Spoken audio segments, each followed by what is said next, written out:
ونصلی علی رسولہ الکریم اما بعد فاعوذ باللہ من الشیطان الرجیم بسم اللہ الرحمن الرحیم رب اشرح لی صدری ویسر لی امری واحلل عقدۃ من لسانی یفقہوا قولی۔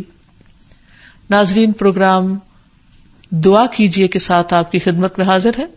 آج ہم انشاءاللہ جان و مال کی حفاظت کی دعاؤں سے متعلق آپ سے گفتگو کریں گے۔ جان و مال ہر ایک کو عزیز ہوتا ہے اور انسان اپنی پوری کوشش کے ساتھ اس کو پروٹیکٹ کرنے کی بھی کوشش کرتا ہے، لیکن جب تک اللہ کی مدد حاصل نہ ہو انسان بے بس ہوتا ہے۔ اور ویسے بھی اللہ سبحانہ وتعالیٰ کو بندوں کا دعا کرنا پسند ہے۔ اللہ تعالیٰ فرماتے ہیں وَقَالَ رَبُّكُمُ ادْعُونِي أَسْتَجِبْ لَكُمْ، تمہارا رب فرماتا ہے کہ مجھ سے مانگو، میں تمہاری دعا قبول کروں گا۔ اور جو نہیں مانگتے، جو اس سے مانگنے سے تکبر کرتے ہیں، ان الذین یستکبرون عن عبادتی سیدخلون جہنم داخرین، جو میری عبادت یعنی دعا، یہاں عبادت دعا کے معنوں میں، جو میری عبادت سے تکبر کرتے ہیں یعنی اللہ تعالیٰ کے آگے جھکتے نہیں، اللہ کے آگے ہاتھ نہیں پھیلاتے، تو وہ عنقریب ذلیل ہو کر جہنم میں داخل ہوں گے۔ تو گویا دعا جہاں افضل عبادت ہے، وہاں پر دعا نہ کرنا، اللہ تعالیٰ سے ناراض ہونا اور اللہ تعالیٰ سے منہ موڑنا، یہ تکبر کی علامتیں ہیں جو بالآخر انسان کی ذلت کا سبب ہے۔ اور پھر دعا کرتے وقت اللہ سبحانہ تعالیٰ کی حمد و ثنا، اللہ تعالیٰ کی تسبیح کرنا۔ دو کلمات اللہ تعالیٰ کو بہت پیارے ہیں، میزان میں بہت بھاری ہیں، لیکن زبان پہ بہت ہلکے ہیں، اور وہ ہے سبحان اللہ و بحمدہ سبحان اللہ العظیم۔ انسان کئی بار ان کلمات کا ورد کرے، اس کے بعد دروشی پڑھے، اور پھر اللہ تعالیٰ سے جو بھی اس کی حاجت ہے یا اپنے جان مال کے بارے میں جس قسم کا بھی خوف اس کو لاحق ہے، وہ اپنے رب کے سامنے عرض کرے اور اس سے حفاظت کی دعا کرے، تو اللہ تعالیٰ اس کو محفوظ کر دے گا انشاءاللہ۔ جہاں تک جان و مال کی حرمت کا تعلق ہے تو اس بارے میں ہمارے دین نے بہت واضح ہدایات دے رکھی ہیں۔ رسول اللہ صلی اللہ علیہ وسلم نے فرمایا، ایک مسلمان کی ہر چیز دوسرے مسلمان پر حرام ہے، اس کا خون اور اس کا مال اور اس کی عزت، یعنی عزت و آبرو بھی جان و مال کی طرح حرام ہے کہ انسان اس کو کوئی نقصان پہنچائے یا داغدار کرے۔ حجۃ الوداع کے موقع پر نبی صلی اللہ علیہ وسلم ہزاروں لوگوں کے بیچ میں ان سے پوچھتے ہیں کہ لوگوں بتاؤ آج کون سا دن ہے، یہ کون سا شہر ہے اور آج کون سا مہینہ ہے؟ تو نبی صلی اللہ علیہ وسلم نے فرمایا یہ حرمت والا دن ہے، حرمت والا مہینہ ہے اور حرمت والا شہر ہے، لیکن یاد رکھو کہ بے شک اللہ نے تمہارے خون، تمہارے مال اور تمہاری عزتیں آپس میں تمہارے لیے اسی طرح حرام کر دی ہیں جیسے تمہارے اس دن، تمہارے اس مہینے، تمہارے اس شہر کی حرمت ہے۔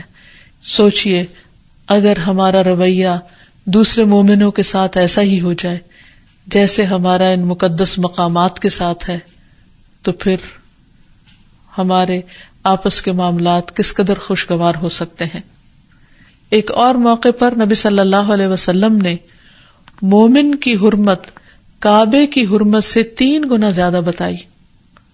عبداللہ بن عباس فرماتے ہیں کہ رسول اللہ صلی اللہ علیہ وسلم نے کعبہ کی طرف دیکھا اور فرمایا، اے گھر تجھے مرحبا ہو، ویلکم، تو کتنا عظیم ہے، تیری حرمت کتنی عظیم ہے، لیکن ایک مومن کی حرمت اللہ کے ہاں تیری حرمت سے زیادہ عظیم تر ہے۔ یعنی اس جگہ کو اللہ نے بے شک اپنا گھر قرار دیا، لیکن مومن کی عزت کو اس سے بھی زیادہ اہم قرار دیا۔ بے شک اللہ نے تیری ایک چیز حرام کی اور مومن کی 3 چیزیں حرام کی، اس کا خون، اس کا مال، اور یہ کہ اس کے بارے میں برا گمان کیا جائے، یعنی کہاں یہ کہ اس کے خلاف بدزبانی کی جائے، تہمت یا الزام تراشی کی جائے، اس کے بارے میں برا سوچنا بھی اس کی عزت کے منافی ہے۔ پھر اسی طرح جہاں تک مومن کی جان کی حرمت کا تعلق ہے تو رسول اللہ صلی اللہ علیہ وسلم نے فرمایا، اگر تمام آسمانوں اور زمین والے کسی مومن کے قتل میں شریک ہوں تو اللہ تعالیٰ ان سب کو جہنم میں دھکیل دے گا۔ یعنی اللہ سبحانہ تعالیٰ کے نزدیک ایک مومن کی جان اتنی قیمتی ہے. اسی طرح آپ صلی اللہ علیہ وسلم نے یہ بھی فرمایا کہ اس ذات کی قسم جس کے قبضے میں میری جان ہے، مومن کا قتل کرنا اللہ کے نزدیک تمام دنیا کے تباہ ہونے سے زیادہ ہے. یعنی پوری دنیا کا زوال ایک طرف اور ایک مومن کی جان لینا ایک طرف. یعنی اللہ سبحانہ تعالیٰ پھر ایسے شخص کو کیسے چھوڑے گا، کیسے معاف کرے گا جو اتنی بڑی حرمت کو پامال کر دے. ایسا شخص اللہ کے ہاں انتہائی مبغوض اور ناپسندیدہ ہے جو کسی کی جان لینا حق. اور پھر جان کے علاوہ مال کی حرمت، اسی لیے چوری کو حرام قرار دیا گیا اور چور کے ہاتھ کاٹنے کا حکم دیا گیا تاکہ لوگوں کے مال محفوظ رہ سکیں. رسول اللہ صلی اللہ علیہ وسلم نے فرمایا کسی شخص کے لیے اپنے کسی بھائی کا مال ناحق لینا جائز نہیں. یہ اس لیے ہے کیونکہ اللہ نے ایک مسلمان پر دوسرے مسلمان کا مال حرام قرار دیا ہے. حتیٰ کہ ہنسی مذاق میں بھی کسی کے مال لینے کی اجازت نہیں. حتیٰ کہ ہنسی مذاق میں بھی اپنے بھائی کا مال ہتھیانے کی ممانعت ہے.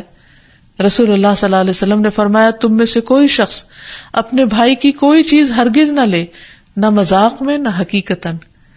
پھر اسی طرح لوٹ مار کرنے کی ممانعت ہے. پھر کسی کا ایک لقمہ بھی ناحق نہیں کھانا چاہیے، کیونکہ ایسا کرنا اللہ سبحانہ تعالیٰ کے نزدیک سخت ناپسندیدہ ہے.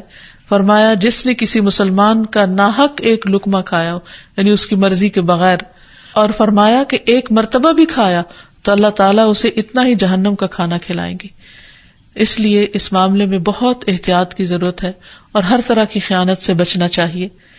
آپ صلی اللہ علیہ وسلم نے فرمایا مسلمان کی گمشدہ چیز آگ کی لپٹ ہوتی، یعنی بجائے اس کے کہ انسان اسے اس کے اصل مالک تک پہنچائے، اسے اگر ہڑپ کر جائے تو یہ ایک بہت بڑا ظلم ہے.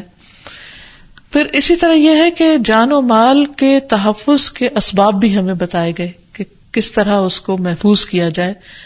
اس میں اگر کوئی شخص اپنی جان اور مال کی حفاظت کرتے ہوئے اپنی جان بھی دے دیتا ہے تو اس کو شہادت کا مقام دیا گیا.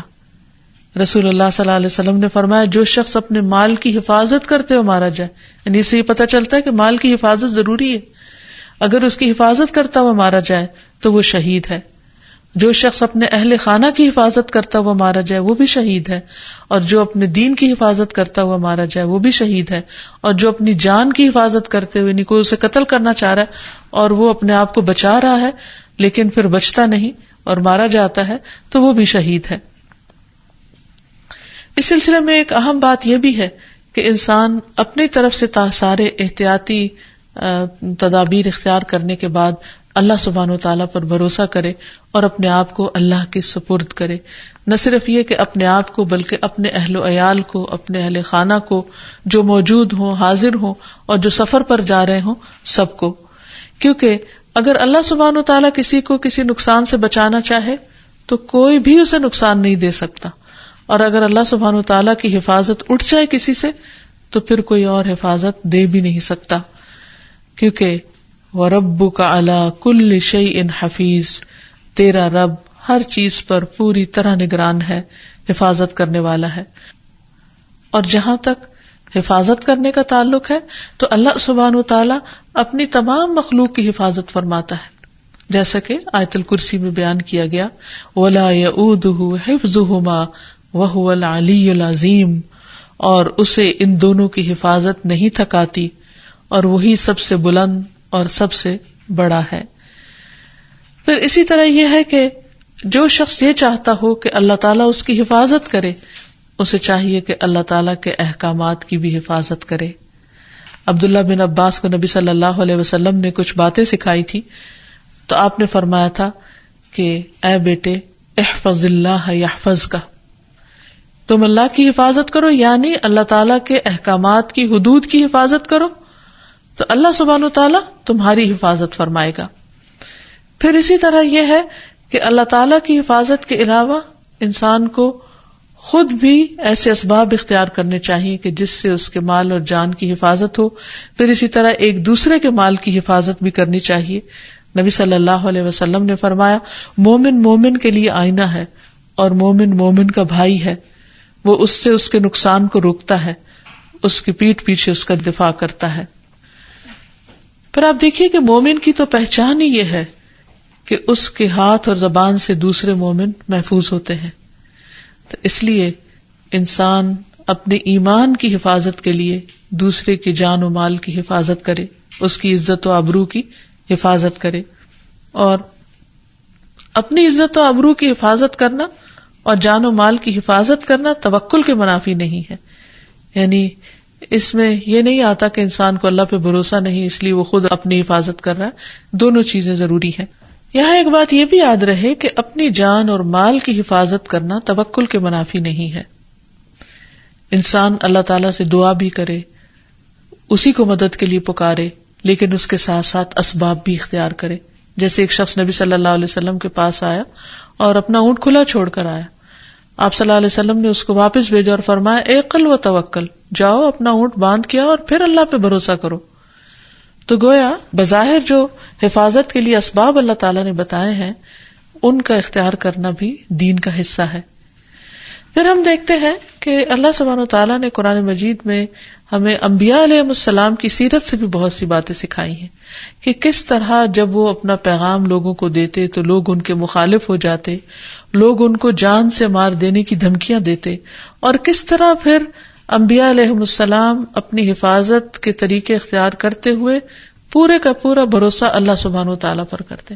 جیسے ہم دیکھتے ہیں کہ ہود علیہ السلام کی قوم نے جب ان کو دھمکی دی تو انہوں نے کیا کہا کہ تم سب مل جاؤ، سب اکٹھے ہو جاؤ، پھر میرے خلاف چال چلو، فکیدونی جمیعا ثم لا تنظرون، پھر مجھے مہلت نہ دو. انی توکلت علی اللہ ربی و ربکم، میں نے توکل کیا اللہ پر جو میرا رب ہے اور تمہارا رب ہے. ما من دابۃ الا هو آخذ بناصیتها، کوئی جاندار ایسا نہیں جس کی پیشانی کے بال اللہ کے ہاتھ میں نہ ہو. ان ربی علی صراط مستقیم، بے شک میرا رب سیدھے رستے پر ہے. یعنی میرے رب کو معلوم ہے کہ وہ میری حفاظت کیسے کرے اور وہ حفاظت کرنے پر پوری طرح قادر ہے. پھر اسی طرح ابراہیم علیہ السلام کو جب دھمکیاں دی گئی تو انہوں نے بھی اس معاملے میں اللہ تعالیٰ پر بھروسہ کیا، اور جب انہیں آگ میں پھینکا جا رہا تھا تو انہوں نے کہا حسبی اللہ و نعم الوکیل، کافی ہے مجھے اللہ اور وہ بہترین کارساز ہے. جہاں تک حفاظت کا تعلق ہے تو اس سلسلے میں یہ بات بھی یاد رہے کہ ہمیں ان اعمال کو بھی اختیار کرنا چاہیے جو اللہ سبحانہ و تعالیٰ کی حفاظت کا ذریعہ بنتے ہیں.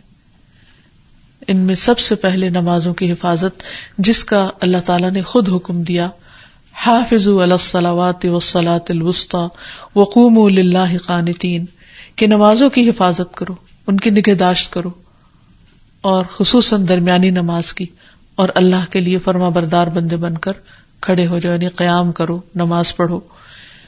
کیونکہ جب انسان نماز کی حفاظت کرتا ہے تو اللہ سبحانہ و تعالیٰ ایسے بندے کو اپنی پروٹیکشن میں لے لیتا ہے. اور اگر انسان نماز چھوڑ دیتا ہے، جیسے خاص طور پر فجر کی نماز، تو ایسا شخص اللہ کی حفاظت سے باہر نکل جاتا ہے، یعنی اللہ تعالیٰ اس پر ناراض ہوتا ہے. پھر اسی طرح ایک اور حدیث سے پتہ چلتا ہے کہ جو شخص یہ 5 کام کرے وہ اللہ کی حفاظت میں ہوتا ہے. معاذ بن جبل رضی اللہ عنہ سے مروی ہے کہ رسول اللہ صلی اللہ علیہ وسلم نے 5 چیزوں کے متعلق ہم سے وعدہ کیا کہ جو شخص وہ کام کرے گا وہ اللہ کی حفاظت میں ہوگا. مریض کی تیمارداری کرنے والا، بہت سے لوگ ڈرتے ہیں کہ شاید مریض کے پاس جائیں گے تو جراثیم لگ جائیں گے اور ہم بھی بیمار پڑ جائیں گے، اور یہاں اس حدیث سے پتہ چلتا ہے کہ ایسا شخص اللہ کی حفاظت میں ہوتا ہے. پھر جنازے میں شریک ہونے والا، اللہ کی راہ میں جہاد کے لیے جانے والا، امام کے پاس جا کر اس کی عزت و احترام کرنے والا، یا وہ آدمی جو اپنے گھر میں بیٹھ جائے کہ لوگ اس کی اذیتوں سے محفوظ رہیں اور وہ لوگوں کی اذیت سے محفوظ رہے، یعنی غیر ضروری طور پر سوشلائز کرنے سے پرہیز کرنا تاکہ دوسروں کو تکلیف نہ ہو، خصوصاً اگر انسان کو اپنے ٹیمپرامنٹ کا پتہ ہو کہ بہت غصہ آتا ہے یا وہ کنٹرول نہیں کر پاتا. پھر اسی طرح یہ ہے کہ ہمیں اپنے آپ کو اور باقی لوگوں کو اللہ کی حفاظت میں دے دینا چاہیے. مسافر کو خاص طور پر رخصت کرتے وقت ایسی دعا دینی چاہیے کہ اس کے دین، ایمان اور تمام اعمال کو اور انجام کو اللہ تعالیٰ کے سپرد کر دیا جائے، کیونکہ حدیث میں آتا ہے کہ جب کسی چیز کو اللہ کے سپرد کر دیا جاتا ہے تو وہ اس کی حفاظت کرتا ہے. جہاں تک حفاظت کی دعاؤں کا تعلق ہے تو اس میں سب سے بہترین دعا ہر مشکل وقت میں، خوف کے وقت میں، ڈر کے وقت میں، نقصان کے ڈر سے بچنے کے لیے حسبی اللہ و نعم الوکیل. بہت چھوٹی سی اور مختصر سی دعا ہے لیکن بہت فائدہ مند. ابراہیم علیہ السلام کو جب آگ میں پھینکا جا رہا تھا تو اس وقت انہوں نے یہ دعا پڑھی تھی اور آگ ان کے لیے گلو گلزار بن گئی. پھر اسی طرح حسبی اللہ لا الہ الا هو علیہ توکلت وہو رب العرش العظیم. مجھے اللہ کافی ہے، اس کے سوا کوئی معبود نہیں، میں نے اسی پر بھروسہ کیا اور وہی عرش عظیم کا رب ہے. پھر اسی طرح ربنا علیک توکلنا والیک انبنا والیک المصیر ربنا لا تجعلنا فتنة للذین کفروا واغفر لنا ربنا انک انت العزیز الحکیم. اے ہمارے پروردگار، ہم نے تجھی پر بھروسہ کیا اور تیری طرف ہی رجوع کیا اور تیری ہی طرف ہمیں لوٹنا ہے. اے ہمارے رب، ہمیں ان لوگوں کے لیے آزمائش نہ بنا جنہوں نے کفر کیا اور ہمیں بخش دے. اے ہمارے رب، یقیناً تو ہی سب پر غالب، کمال حکمت والا ہے. پھر اسی طرح آیت الکرسی اگر کوئی شخص رات کو پڑھتا ہے سوتے وقت تو اللہ تعالیٰ اس کے لیے رات بھر کے لیے ایک محافظ مقرر کر دیتے ہیں اور اس کو ہر طرح کے نقصان سے محفوظ کر دیتے ہیں. پھر اسی طرح صبح و شام کی دعائیں جن میں خصوصاً بسم اللہ الذی لا یضر مع اسمہ شیء فی الارض ولا فی السماء وہو السمیع العلیم، جس کا معنی ہے اللہ کے نام سے، وہ ذات کہ اس کے نام سے کوئی چیز زمین میں ہو یا آسمان میں نقصان نہیں دے سکتی اور وہ خوب سنتا ہے اور خوب جانتا ہے. حدیث میں آتا ہے کہ جس نے صبح کے وقت یہ دعا پڑھ لی 3 بار اسے شام تک کوئی اچانک مصیبت نہیں آئے گی، اور اسی طرح اگر کوئی شام کے وقت پڑھ لیتا ہے تو صبح تک اس کو کوئی اچانک مصیبت نہیں آئے گی. پھر اسی طرح سوتے وقت اللہ تعالیٰ کی حفاظت میں اپنے آپ کو دینا، کیونکہ جب انسان سو رہا ہوتا ہے تو اسے نہیں معلوم ہوتا کہ کون اس پر کہاں سے آ کر حملہ آور ہو. اس لیے یہ دعا بہت مفید ہے. اللہم انت خلقت نفسی وانت توفاها لک مماتها ومحیاها ان احییتها فاحفظها وان امتها فاغفر لها اللہم انی اسألک العافیہ. اے اللہ، تو نے میری جان کو پیدا کیا اور تو ہی اس کو فوت کرے گا، تیرے لیے ہی اس کا مرنا اور زندہ رہنا ہے. اگر تو اس کو زندگی عطا کرے تو اس کی حفاظت کرنا، اور اگر موت دے تو بخش دینا. اے اللہ، میں تجھ سے عافیت کا سوال کرتا ہوں. اسی طرح ایک اور دعا سوتے وقت وہ بھی حفاظت کی ہے. بسمک ربی وضعت جنبی وبک ارفعہ ان امسکت نفسی فارحمها وان ارسلتها فاحفظها بما تحفظ به عبادک الصالحین. اے میرے رب، تیرے نام سے میں نے اپنا پہلو رکھا اور تیرے ہی نام سے اٹھاؤں گا. اگر تو نے میری جان کو روک لیا یعنی اپنے پاس فوت کر دیا تو تو اس پر رحم کرنا، اور اگر چھوڑ دیا یعنی زندگی باقی رکھی تو تو اس کی حفاظت کرنا جس طرح تو صالح بندوں کی حفاظت کرتا ہے. اور پھر سفر کرتے وقت انسان اگر کسی بھی بستی میں اترے یا کہیں پر بھی رکے اور یہ دعا پڑھے تو وہ محفوظ رہے گا. نبی صلی اللہ علیہ وسلم نے ہی یہ دعا سکھائی ہے، اعوذ بکلمات اللہ التامات من شر ما خلق، اور 3 دفعہ اگر انسان یہ پڑھ لیتا ہے تو ہر طرح کے شر سے محفوظ ہو جاتا ہے. اس کا مطلب ہے میں پناہ مانگتا ہوں اللہ کے تمام کلمات کے ساتھ ہر اس چیز کے شر سے جو اس نے پیدا کی. تو اللہ تعالیٰ سے دعا ہے کہ وہ ہم سب کے جان و مال کی حفاظت کرے اور ہمیں ہر طرح کے شر سے محفوظ رکھے. وآخر دعوانا ان الحمد للہ رب العالمین. السلام علیکم ورحمۃ اللہ وبرکاتہ.